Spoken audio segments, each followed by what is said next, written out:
We got a new toy for Christmas.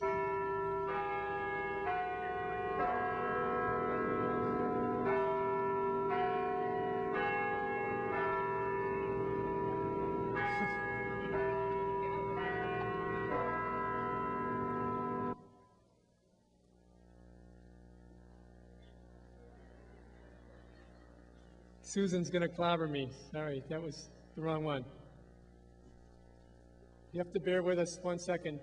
David, it's the wrong one. Is Dr. Peter Geitmann is the next one.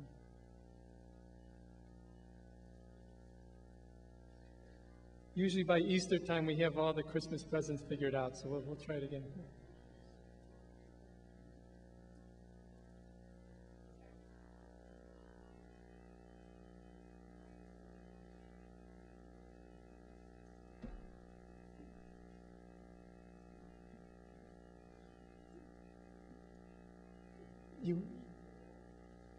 You have to play the Dr. Peter Geitmann. You played Susan Tassoni unless it was mislabeled there.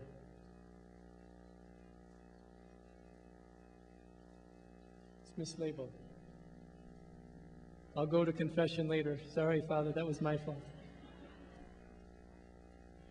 But our next speaker, Dr. Peter Geitmann. He is a physician and a former agnostic who experienced mystical signs. His wife coaxed him into going with her on a pilgrimage to Italy and Medjugorje. Through prayers of family and friends, with the grace of God, Peter humorously and zealously continued his pilgrimage into the Catholic Church. A little warm welcome to Dr. Peter Geitmann. It's great to have you back, Doctor.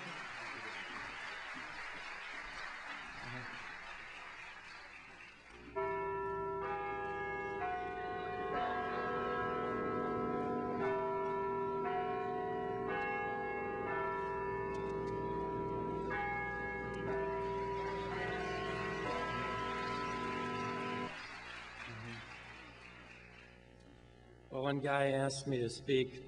My wife had already booked us for a trip to Florida, so she's there. And I had this terrible dilemma. Go to Florida, have a wonderful time playing golf with my buddies, or come here and completely embarrass myself in front of 1,000 people.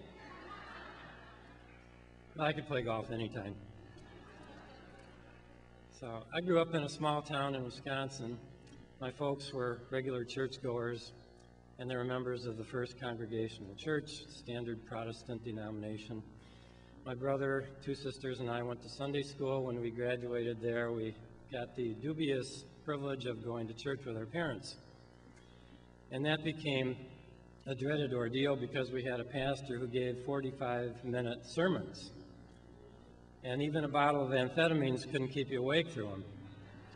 By the time he was not even halfway through, half the people were in stage 3 anesthesia, and the rest of them were getting severe whiplash from jerking their heads back and forth, and then looking from side to side to see if anybody saw them.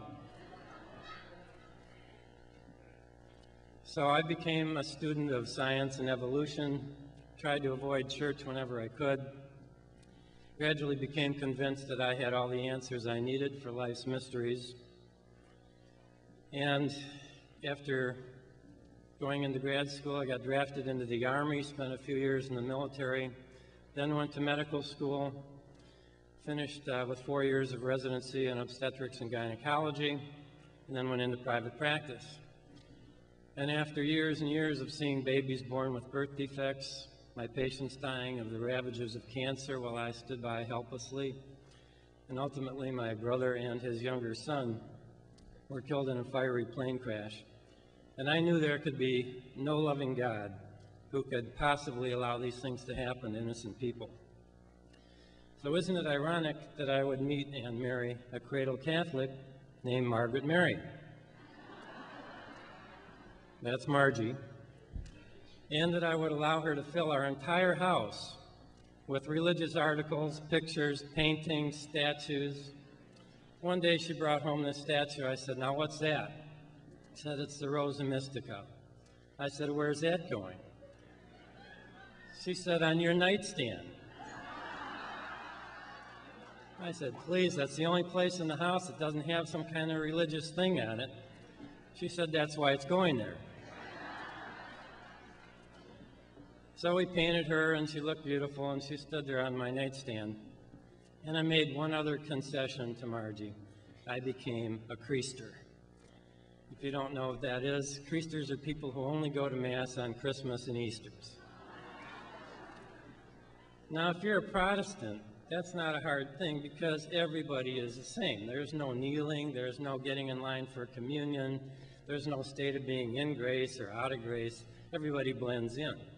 But if you're a non-Catholic creaster going to Mass, you stand out.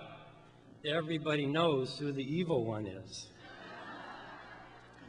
I'd be sitting there with somebody kneeling behind me, breathing hot air down my neck.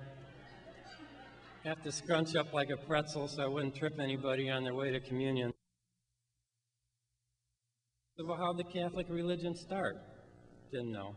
Well, who was the first pope? How did the papacy begin? Well, she might have seen this as some possible little chink in my armor because within 2 days, she had 2 books for me.